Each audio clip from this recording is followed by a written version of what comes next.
The shuttle moved slowly through the massive doors of the council station. Inside, Taemin watched the alien structure grow larger through the window. He had made this trip twice before. Each time, the aliens treated him like a child who needed teaching. "They will make bigger demands this time," Admiral Hae-won said from her seat. She wore her military uniform with all her medals showing. Her face showed no emotion, but her hands gripped the armrest tightly. Taemin nodded. "I know. The council thinks we should be grateful they even talk to us." Scientist Hyun-woo looked up from his data tablet. "The council has ruled the galaxy for 3,000 years. They believe age means wisdom. They think we are babies playing with fire." The shuttle docked with a soft bump. 3 humans stood and walked toward the exit. Behind them, their security team followed in silence. They all knew this meeting would change everything. The council chamber was enormous. 12 species sat in a circle, each on platforms that raised them high above the floor. The human delegation stood in the center, looking up at the aliens who judged them. The Grand Arbiter spoke first. He was a Korthian, a species that looked like giant lizards standing on 2 legs. His voice boomed through the chamber. "Humans, you have been summoned to hear the council's decision regarding your expansion." Taemin bowed slightly. "We are here to listen and discuss, Grand Arbiter." "There will be no discussion," a clicking voice interrupted. The Vrelian hive speaker moved forward on its platform. The insect-like creature's many eyes focused on the humans. "You will obey or face consequences." Taemin felt his stomach tighten, but he kept his voice calm. "May we hear the council's requirements?" The Luminar Archon began to glow. The crystalline being's light filled the chamber. "Humanity has claimed 47 worlds in 80 years. This expansion is too fast. It disrupts the balance of power in the galaxy. We have settled on empty worlds," Taemin said. "We have not taken any planet that belonged to another species. We followed all the rules that the council gave us." "The rules are changing," the Grand Arbiter said. His reptilian face showed what humans would call a smile. But it was not friendly. "The council has decided that humanity needs guidance. You are too young to manage so much territory." Hyun-woo stepped forward. "What does the council want?" A hologram appeared in the center of the chamber. It showed the galaxy with human colonies marked in blue. As they watched, the blue marks began to disappear, leaving only Earth and a few nearby systems.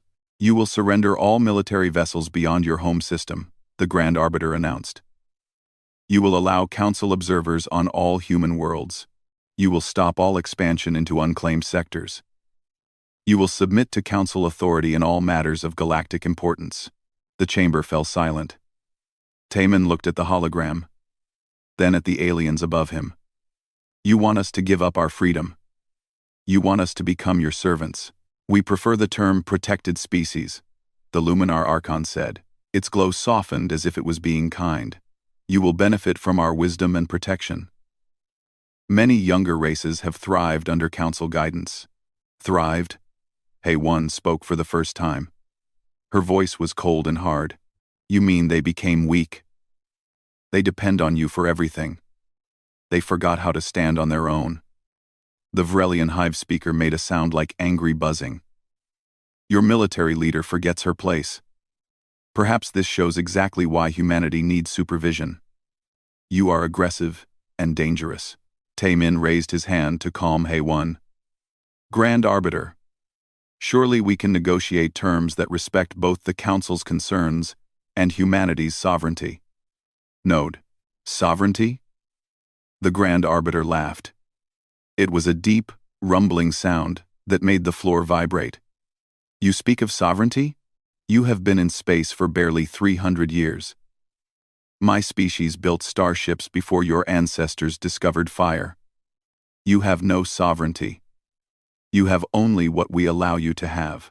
Other council members made sounds of agreement. Some laughed.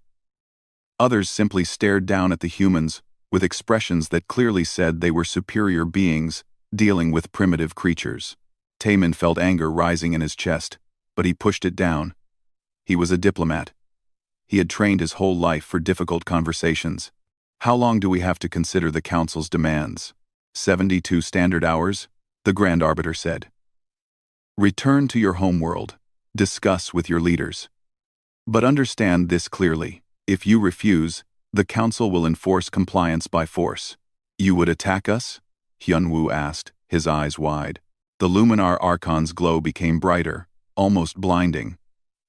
Attack is such an unpleasant word. We would simply remove the weapons you should not have, and relocate your people to appropriate worlds. It would be done quickly, and with minimal loss of life. Minimal? Haewon's voice rose. You talk about attacking our homes and killing our people as if it means nothing. It means what it must mean, the Grand Arbiter said. His voice became harder. The Council commands thousands of warships. You have... what? 300? Perhaps 400? Resistance would be brief and pointless. We tell you this not to threaten, but to help you understand reality. Accept the Council's guidance and live in peace. Refuse and face the consequences of your pride. The Vrelian Hive speaker leaned forward. Think of your children, humans. Think of your cities. Is your pride worth their lives? Taemin stood very still. He looked at each council member in turn. He saw their confidence, their certainty, their complete belief that humanity would obey because humanity had no choice. We will return to Earth, Taemin said quietly. We will discuss your demands with our government. You will have our answer in 72 hours. See that you make the right choice, the Grand Arbiter said. You are dismissed. The human delegation turned and walked toward the exit. Behind them, they could hear the council members talking and laughing. The words were in different alien languages, but the translation devices made the meaning clear. They will obey. They always do. Such a proud species. They will learn humility. 300 ships against thousands. They would need to be insane to refuse. The shuttle doors closed behind them. Only then did Haewon allow her anger to show. She slammed her fist against the wall. They treat us like animals, like pets that need training. Hyun-woo sat down heavily. They have the numbers. The Grand Arbiter was right about that. In a straight fight, we would lose. Taemin looked out the window as the shuttle pulled away from the council station. Earth was visible in the distance, a blue and white sphere that held 8 billion human lives. Their colonies held billions more. Send an encrypted message to Chairman Ji-ho, Taemin said. Tell him to call an emergency session of the entire government. Every representative from every world needs to hear what just happened. Haewon moved to the communication console. What will you tell them? Taemin was quiet for a long moment. Then he said, I will tell them the truth. The Council has given us a choice. Submit or fight. There is no middle ground. No negotiation. No respect. They believe we will kneel because we must. And? Hyun-woo asked. Taemin turned to face his companions. His eyes were hard, his jaw set. And I will tell them that I am tired of kneeling. I will tell them that our ancestors faced extinction many times, and they survived by refusing to give up. I will tell them that maybe, just maybe, the Council has made a terrible mistake. The shuttle accelerated toward Earth, carrying 3 humans who had just heard their species threatened with subjugation. Behind them, the Council station grew smaller, its lights twinkling like stars. None of them knew it yet, but the galaxy was about to change forever. The Council had made their demands. Now humanity would make their choice, and that choice would teach the galaxy an old human saying, never back a human into a corner unless you are prepared for what happens next. The emergency session began exactly 12 hours after Taemin's shuttle landed on Earth. Every government representative from every human world attended, some in person but most through holographic projection. The chamber in Geneva looked like it held thousands of people, though only a few hundred were actually physically present. Chairman Ji-ho stood at the central podium. He was an old man who had led the United Earth government for 15 years.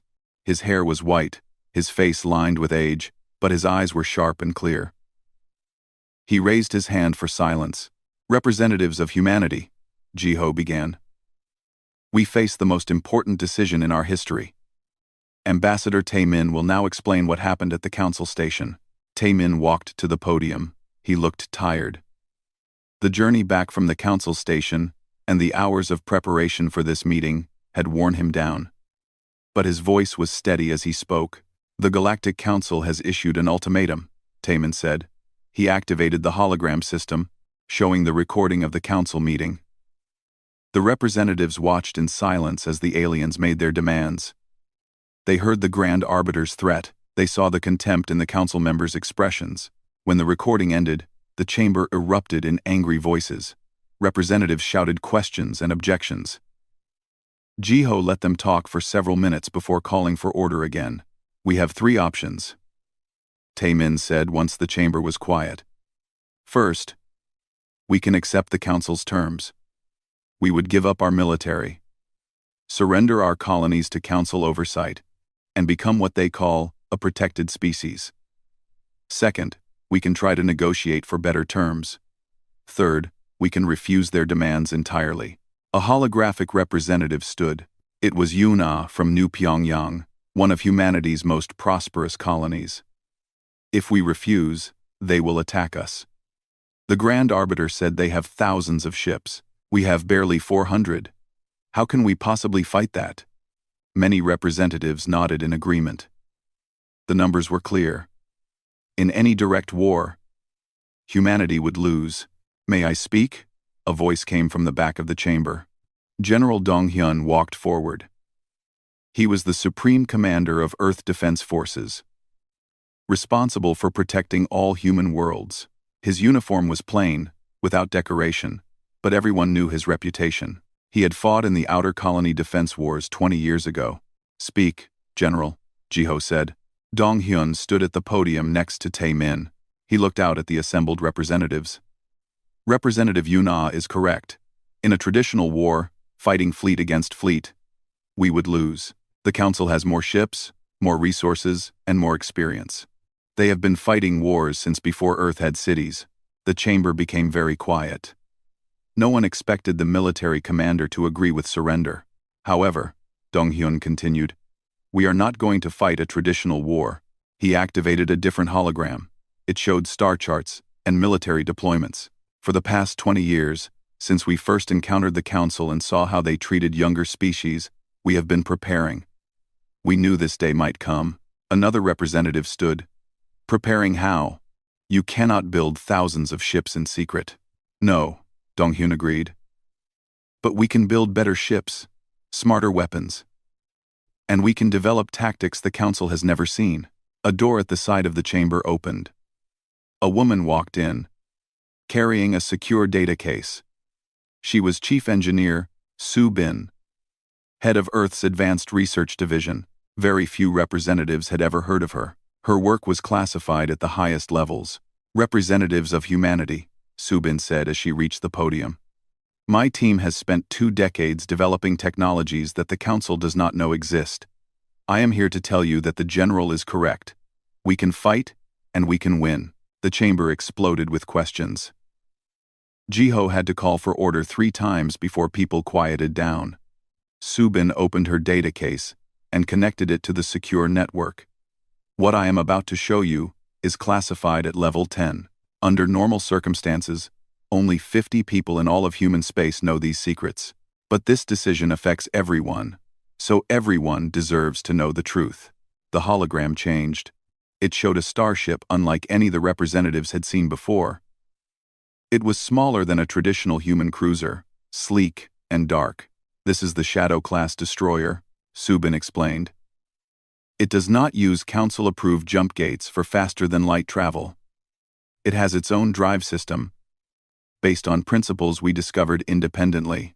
The Council does not know we have this technology. We can move through space in ways they cannot track or predict. Another image appeared. This one showed a weapon. Simple in design but radiating complex energy patterns. This is a quantum disruptor. It bypasses traditional energy shields completely. A small ship armed with these weapons can destroy a Council dreadnought in seconds. More images followed.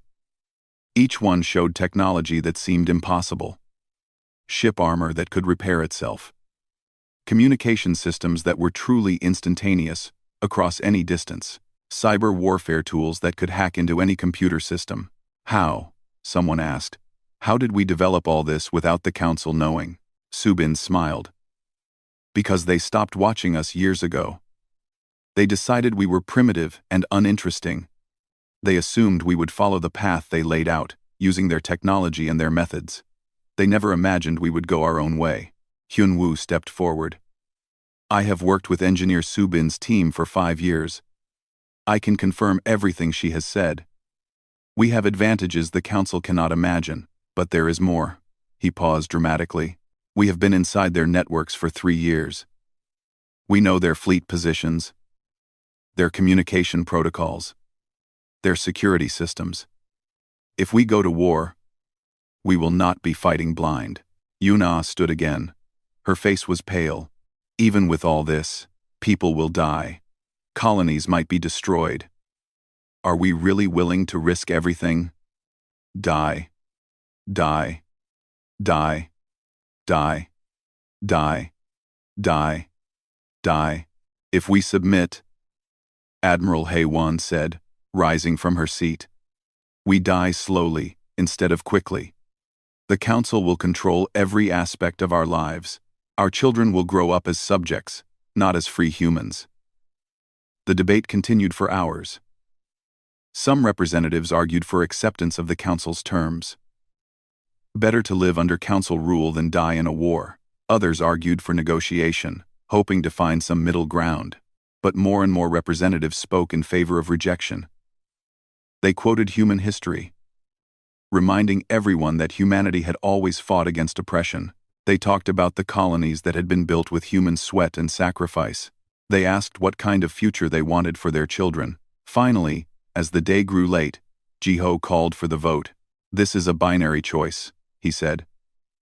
Accept or reject. Yes or no. There is no middle ground. The Council has made that clear. The voting system activated. Each representative entered their choice privately.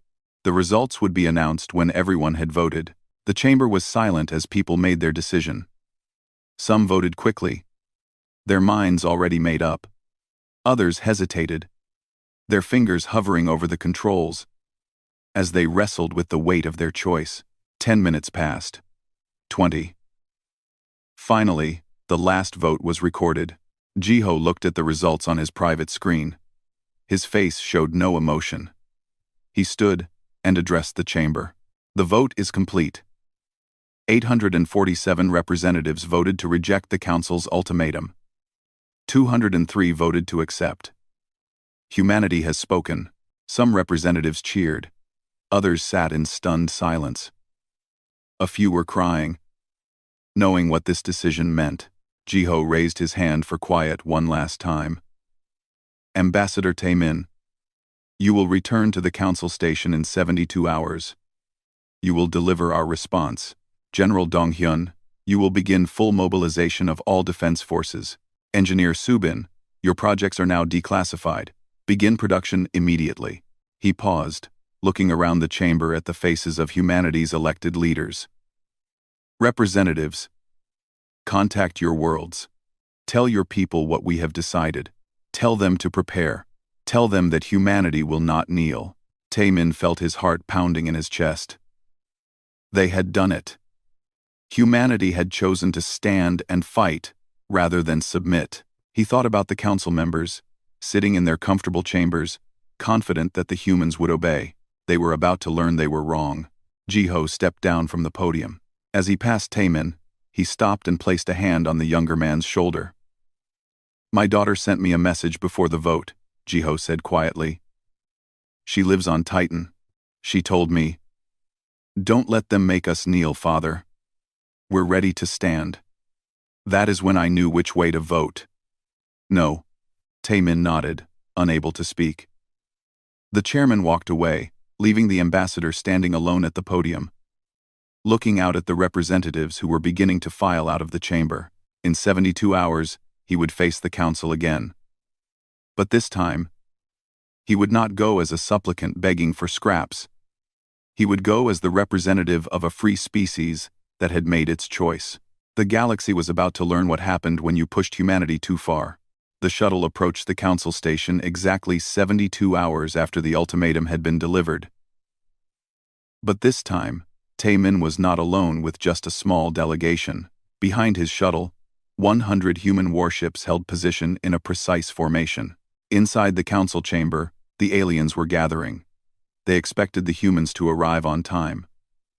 Primitive species always followed the schedule when they came to submit.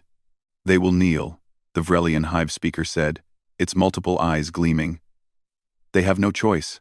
The Luminar Archon's crystalline form pulsed with light. "I almost pity them. To come so far, only to learn they cannot go further without our permission." The Grand Arbiter settled onto his platform. "Let us hope they are wise. I do not wish to destroy their colonies, but I will if necessary." The chamber doors opened. Taemin walked in, but his posture was different than before. He stood straight, shoulders back, head high. Behind him came Admiral Hae-won and General Dong-hyun.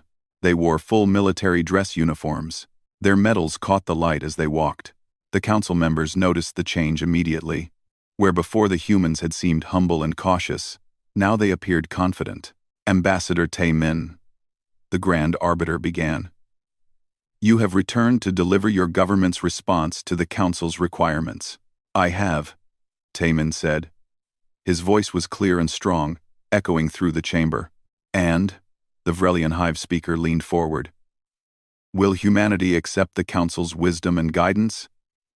And Taemin looked up at the 12 species arrayed above him.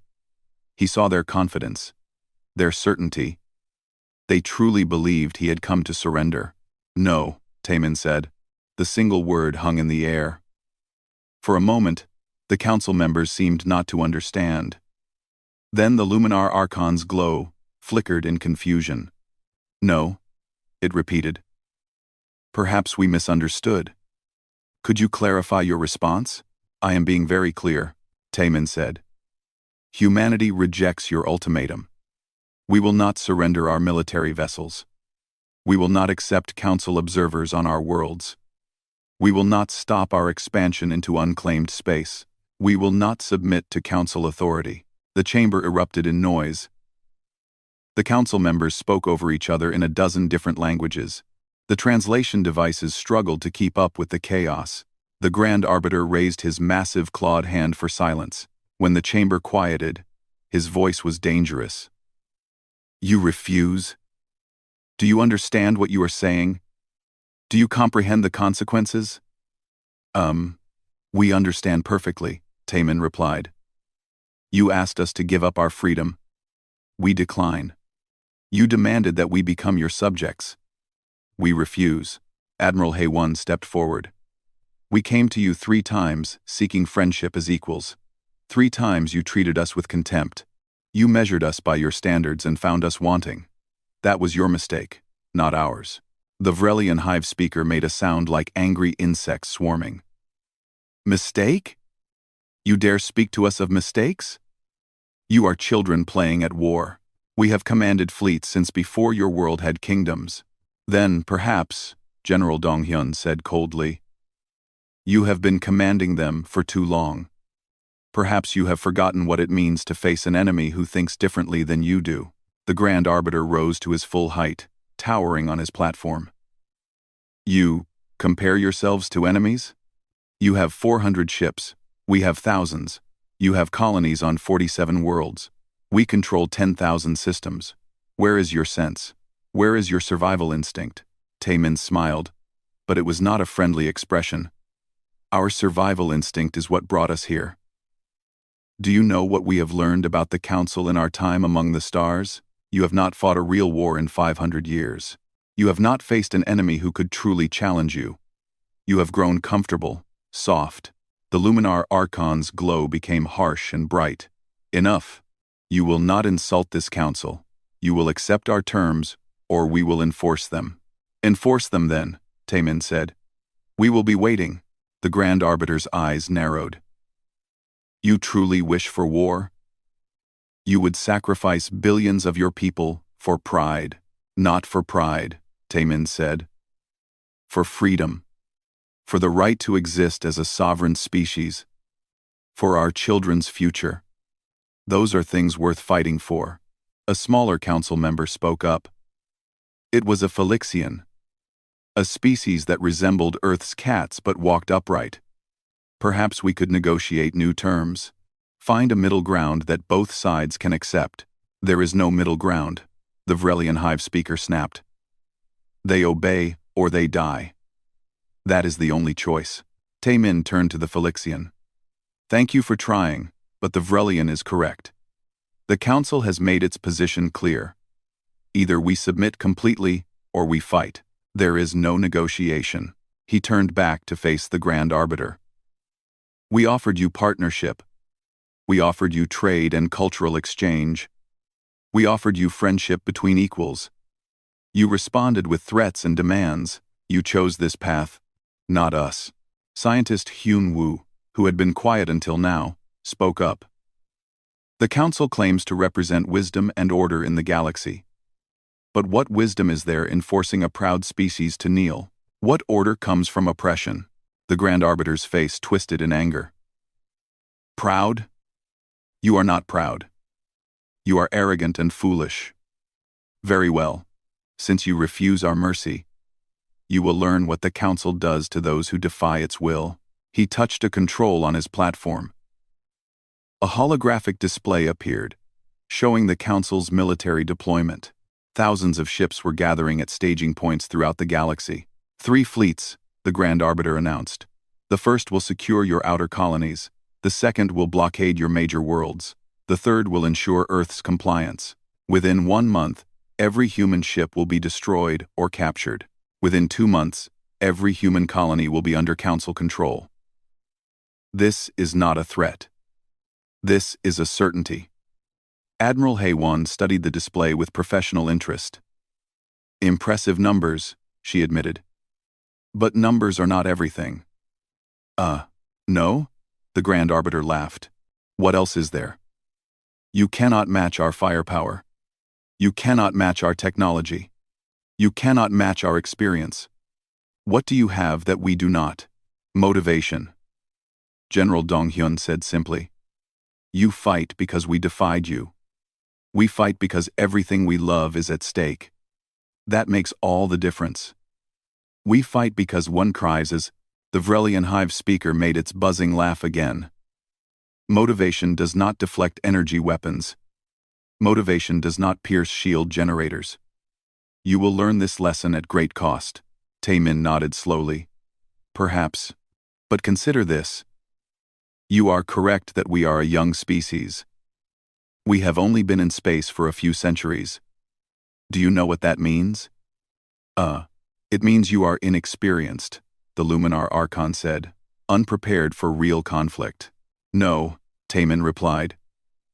It means we are still innovating, still learning, still adapting. You have had thousands of years to perfect your ways. You have settled into patterns and procedures. You know exactly how wars are fought because you have fought them the same way for millennia. He paused, letting his words sink in. But we do not know your rules. We do not follow your patterns. We will fight in ways you have never encountered. And that should worry you. The Grand Arbiter waved a dismissive claw. Empty words. You try to hide your fear behind brave speeches. It will not save you. We are not hiding anything, Taemin said. He reached into his jacket and pulled out a data chip. He placed it on the chamber floor.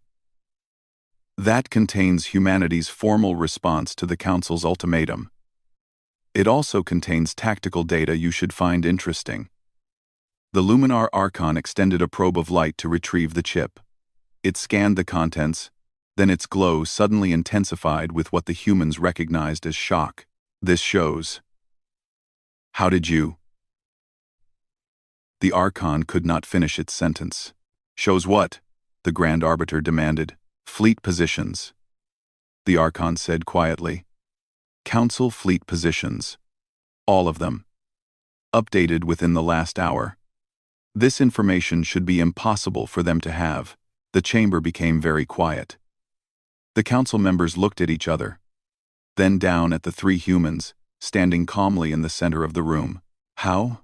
The Grand Arbiter's voice was no longer mocking. Now it held a note of uncertainty. We have been in your networks for 3 years, Hyunwoo said. We know your fleet deployments, your communication codes, your supply routes, your tactical doctrines. We know everything. Admiral Hai-1 smiled. You stopped watching us because you thought we were too primitive to be a threat. That was your second mistake. Your first was making an ultimatum you were not prepared to follow through on. The Vrelian Hive speaker rose up, its body segments rippling with agitation. This is a violation of every protocol. This is espionage. This is an act of war. No, Taemin said calmly. Your ultimatum was an act of war. This is us, preparing to survive it. The Grand Arbiter's voice became hard as steel. You have sealed your fate. The Council Armada will destroy every human ship. We will occupy your worlds. We will show you the price of defiance. Perhaps, Taemin agreed. Or perhaps you will learn why underestimating humanity is dangerous. He gestured to his companions. We are leaving now. Your fleets will move toward human space. Our fleets will be ready. What happens next is on you, not us. The 3 humans turned and walked toward the exit. Behind them, the council members were shouting orders, demanding immediate mobilization, calling for the complete destruction of the human threat. Just before the doors closed, Taemin turned back one last time. Grand Arbiter, I want you to remember something. We did not want this war. We came seeking peace, but since you have chosen war, we will show you what humans do when everything they love is threatened. We will show you why making peace with us was the wise choice. The doors closed. The humans were gone. In the council chamber, the Grand Arbiter looked at his fellow council members. For the first time in 500 years, he felt something he had almost forgotten. Doubt. Mobilize all fleets, he ordered. The humans must be crushed quickly, before their confidence infects other species. But as the orders went out, the data chip Taemin had left behind sat on the chamber floor. A small reminder that perhaps the humans knew more than the council had realized, and perhaps this war would not be as simple as the council believed. The Council Armada was the largest military force assembled in 500 years. 3,000 warships from 12 different species moved through space in massive formations. The ships were enormous, some over 2 kilometers long, bristling with weapons that could crack planets. Fleet Commander Nari watched the enemy approach on her tactical display. She commanded the human defense fleet from her flagship, a Shadow-class destroyer that the Council could not detect with their sensors. Around her, 300 human ships waited in positions the enemy could not predict. They move like a parade, her tactical officer said. Perfect formations. Precise spacing. They want us to see them and be afraid. Nari nodded. They have fought smaller enemies for centuries. Enemies who saw those formations and surrendered. They expect us to do the same. Kluk today, Fleet Commander. Her communications officer called out. The Council fleet is broadcasting on all frequencies. They demand our immediate surrender. Ignore it, Nari said. Let them talk. We have work to do. The first Council fleet, consisting of 1,000 ships, moved toward the outer human colonies. They expected to find frightened colonists and a few patrol ships. Instead, they found something else entirely. The Council ships approached the colony of New Beijing, confident and slow. Suddenly, their sensors went mad. Ships were appearing all around them, but not from jump gates. These human vessels seemed to materialize from nowhere, moving at speeds that should not be possible. Before the Council fleet could react, the human ships opened fire. The quantum disruptors pierced straight through the Council's shield technology. 3 massive Council dreadnoughts exploded in the first 10 seconds of combat. Their shields had done nothing to stop the human weapons. What is happening? The Council fleet commander screamed into his communications. How are they doing this? But there was no time for answers. The human ships moved like nothing the Council had ever seen. They appeared, fired, and vanished before return fire could reach them. Their smaller size and speed made them almost impossible to target. The Council fleet tried to form defensive positions, but the humans did not fight like any enemy they had encountered. There were no grand fleet battles with ships trading fire. Instead, the humans struck like ghosts, destroying one ship at a time, then disappearing. In the Council command center on their station, the Grand Arbiter watched the battle reports with growing disbelief. "How many ships have we lost?" 73 in the first engagement, a subordinate reported. 91 in the second. 120 in the third. The numbers keep climbing. And human losses? "We have confirmed the destruction of 5 human ships." Grand Arbiter, the massive reptilian alien, slammed his claw against his control panel. "This is impossible. They have a fraction of our numbers." The Luminar Archon's glow was flickering rapidly, a sign of distress. "They are not fighting the way we expected. They do not form battle lines. They do not hold territory. They simply appear, kill, and vanish." Over the next week, the situation grew worse for the Council. Their second fleet, moving toward the core human worlds, suffered even greater losses. Human ships appeared in their supply lines, destroying cargo vessels carrying fuel and ammunition. Without supplies, the massive Council warships became floating targets. Then the cyber attacks began. Cyber specialist Chan Wu sat in a secure facility deep beneath Earth's surface. Around him, 100 other specialists worked at terminals, their fingers flying across keyboards as they infiltrated Council networks. "I am inside the Vrelian command ship," Chan Wu announced. "Uploading the virus now." On the Vrelian vessel, alarms suddenly began blaring. The ship's weapon systems were firing, but not at human targets. They were firing at other Council ships. The crew scrambled to regain control, but it was too late. By the time they shut down the weapons, they had destroyed 2 of their own escort frigates. This pattern repeated across the Council fleet. Ships' computers turned against them. Navigation systems failed, sending vessels spinning off course. Communication networks crashed, leaving fleets unable to coordinate. Jump gates malfunctioned, stranding thousands of ships in empty space. The Grand Arbiter called an emergency meeting of the Council. "How is this happening? Our security systems are the best in the galaxy." The Luminar Archon dimmed with shame. "The humans have exceeded our understanding of computer technology. They can access our systems at will. We cannot stop them." "Then shut down the networks." The Vrelian Hive speaker buzzed angrily. "Go to manual control." "We tried," a technical specialist reported. "But our ships are designed to be networked. Without the computers, they lose most of their functionality. The humans designed their systems to be independent. Each ship can operate without any network connection. We never imagined anyone would fight that way." By the end of the second week, the Council had lost over 800 ships. Humanity had lost 34. The numbers were beyond anything the Council had predicted. Their military leaders were calling for a complete reassessment of the situation, but the Council's pride would not allow them to admit defeat so easily.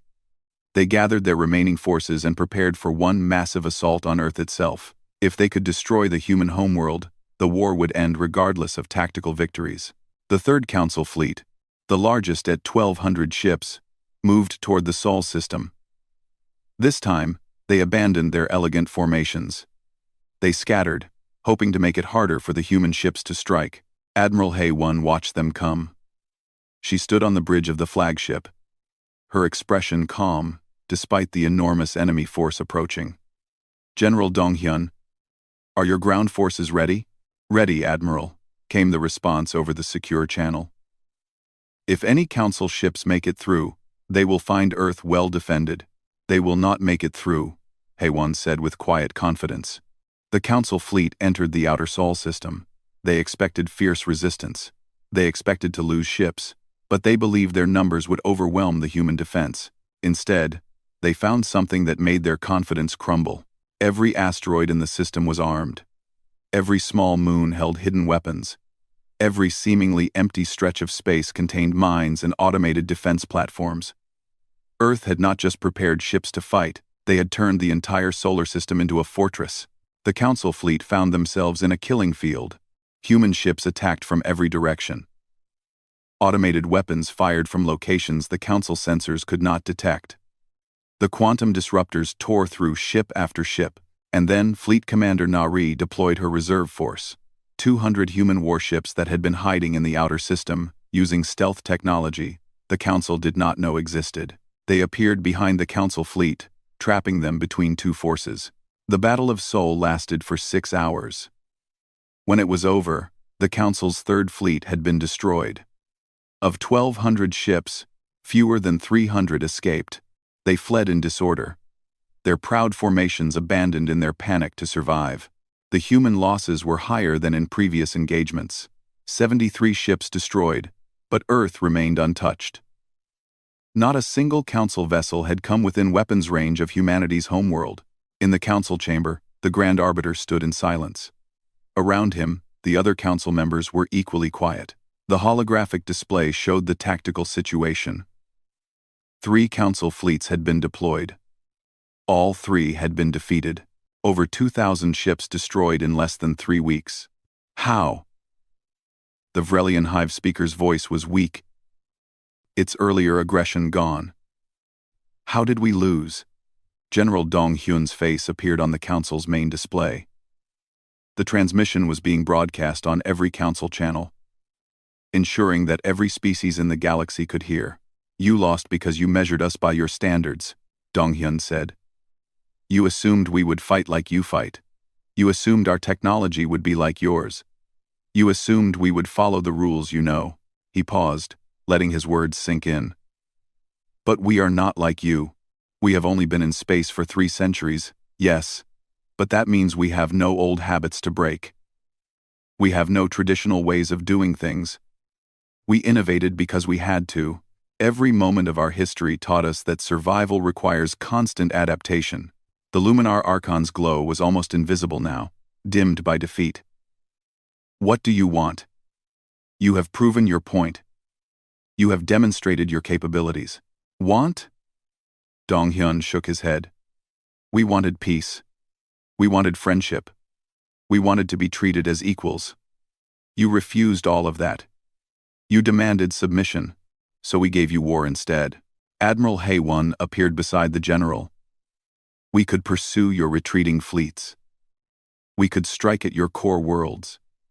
We could show you what it feels like to fear for your homes and families. The Council members tensed, waiting for the threat to continue. But we will not do that, Haewon said. Because we are not like you. We do not seek conquest. We do not desire subjugation of other species. We only want what we always wanted, to be left alone to live as free beings. Nari's voice joined them. Our fleets are returning to defensive positions. We will not attack your territories. But if you send another fleet toward human space, we will destroy it just as we destroyed these 3. The choice is yours. The transmission ended. The Council sat in silence, each member wrestling with the reality of their situation. They had gone to war, confident of easy victory. Instead, they had suffered the worst military defeat in their history, and the humans, who they had dismissed as primitive and weak, were offering them peace. The Grand Arbiter looked at his fellow Council members. For the first time in his long life, he understood what it meant to be humbled. We must discuss what happens next, he said quietly, because it is clear that everything we believed about humanity was wrong. 3 months had passed since the Battle of Seoul. The Council chamber looked different now. Many seats remained empty. Some species had chosen not to attend this meeting, too ashamed to face what they had helped create. Others stayed away because they feared what humanity might do next. The Grand Arbiter stood at his platform, but he no longer towered over the chamber. He had requested that all platforms be lowered to the same level as the floor. It was a symbolic gesture, but an important one. No species would look down on another today. Ambassador Taemin entered the chamber with Chairman Ji-ho beside him. Behind them walked Admiral Haewon and General Dong Hyun. But there was no military escort this time. No warships waited outside. The humans came in peace, just as they had 3 months ago when the council had threatened them. The chamber was quiet as the humans took their places. Where before they had stood in the center, now chairs had been provided at the same level as the council members, another symbolic gesture of equality. The Grand Arbiter spoke first. His voice was different than before. The arrogance was gone. Chairman Jiho, Ambassador Taemin, we welcome you to this council session. Jiho inclined his head politely. Thank you, Grand Arbiter. The Korthian took a deep breath. What he had to say next was difficult for a being who had spent centuries believing in his species' superiority. The Council has asked you here to offer a formal acknowledgement of our mistakes. The Luminar Archon's glow was steady now, though not as bright as it had been before the war. We judged humanity by metrics that did not apply. We saw your youth as a species and assumed weakness. We saw your rapid expansion and assumed aggression. We were wrong on both counts. The Vrelian hive speaker, whose kind had been among the most vocal in demanding human submission, spoke next. We measured wisdom by age. We believed that because we had been spacefaring for thousands of years, we knew all there was to know about warfare and technology. Humanity showed us that innovation and adaptation can be more valuable than experience. Taemin listened carefully. These words cost the council members greatly. He could see it in their postures, their voices, their expressions. They were beings who had rarely, if ever, admitted they were wrong. The council formally apologizes for the ultimatum we delivered, the Grand Arbiter continued. We had no right to demand submission from a sovereign species. We had no justification for threatening your worlds and people. Our actions were based on prejudice and arrogance.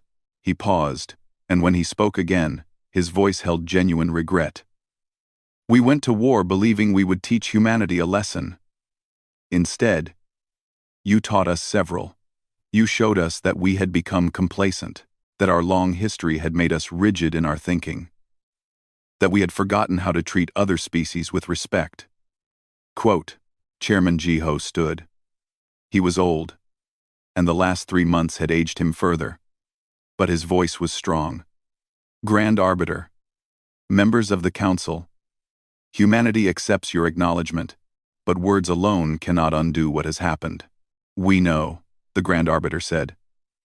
That is why we wish to propose a treaty. Not a treaty of submission or subjugation, but a treaty between equals. A hologram appeared in the center of the chamber.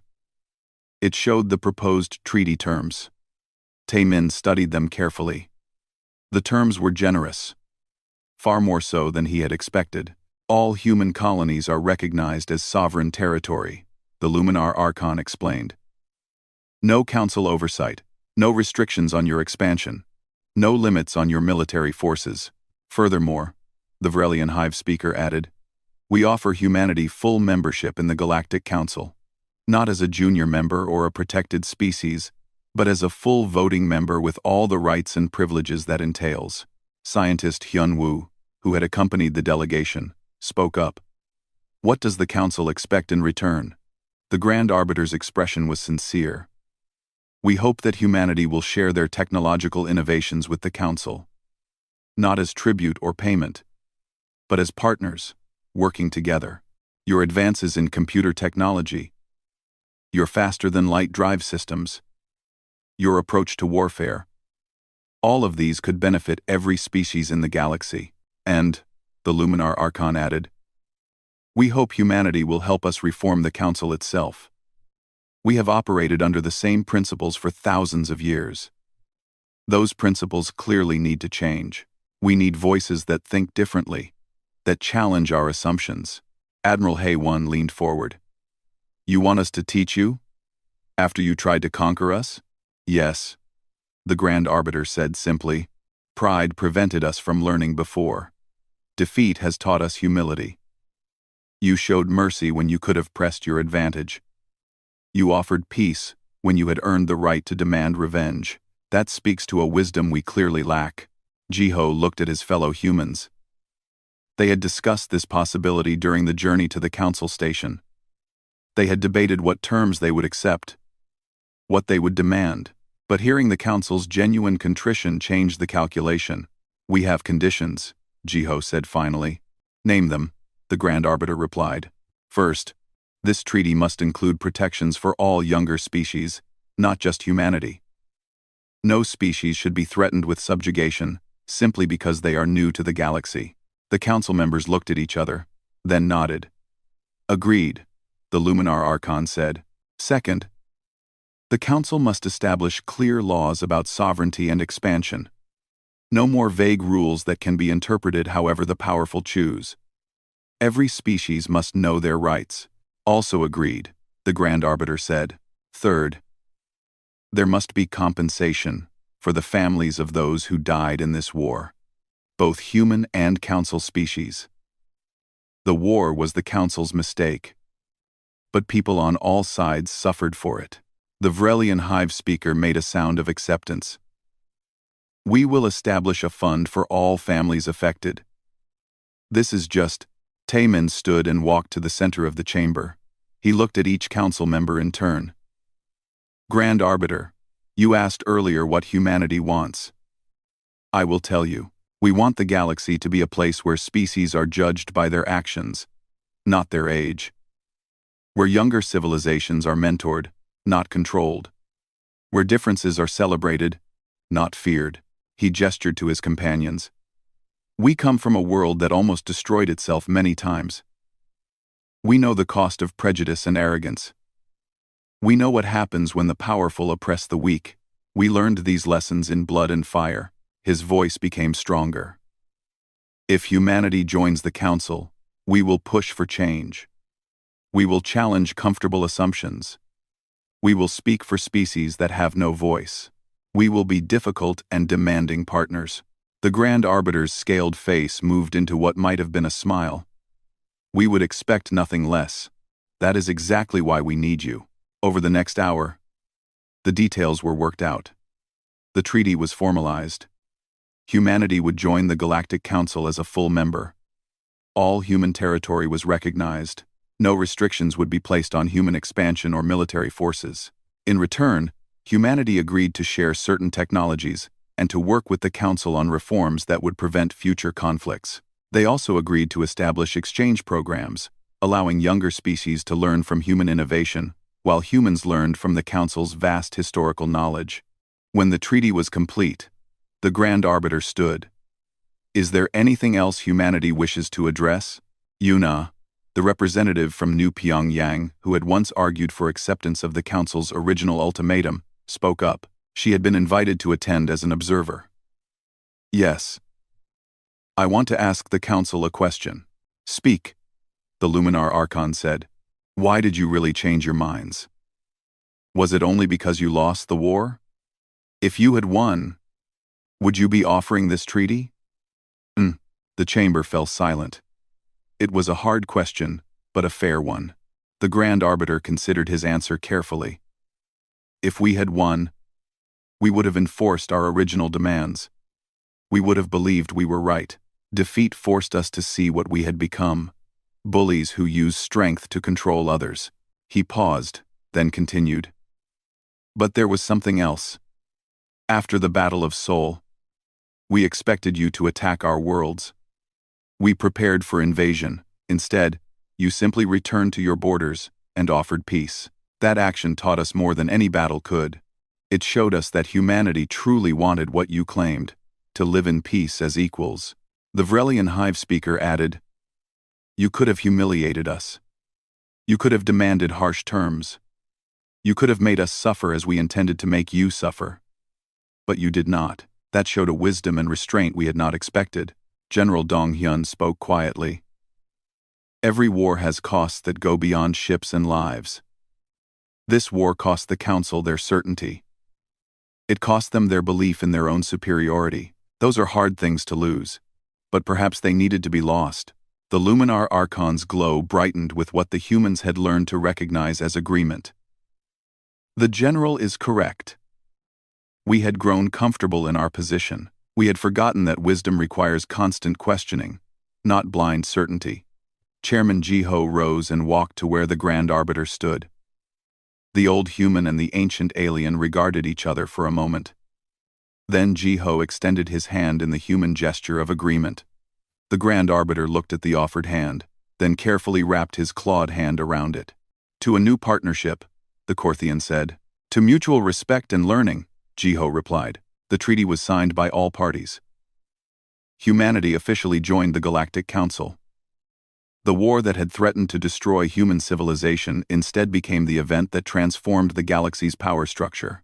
As the ceremony concluded and the various species began to depart, Taemin found himself standing alone with the Grand Arbiter.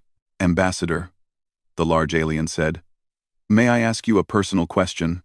"Of course. When you stood here 3 months ago and rejected our ultimatum, were you confident you would win the war?" Taemin considered lying, then decided honesty was more appropriate. "No. We knew we had advantages you did not expect. But we also knew the risks were enormous. We could have lost everything. Then why did you refuse? Why not negotiate? Why not try to find a compromise?" Taemin looked up at the towering alien. "Because some things cannot be compromised. Freedom is one of them. You offered us safety in exchange for our sovereignty. But a comfortable cage is still a cage. We would rather die free than live as subjects." The Grand Arbiter was quiet for a long moment. "My species has ruled our sector of space for 10,000 years. In all that time, we believed we understood wisdom, but you have taught me something in 3 months that I never learned in all my centuries of life." "What is that?" "True wisdom is not about how long you have existed.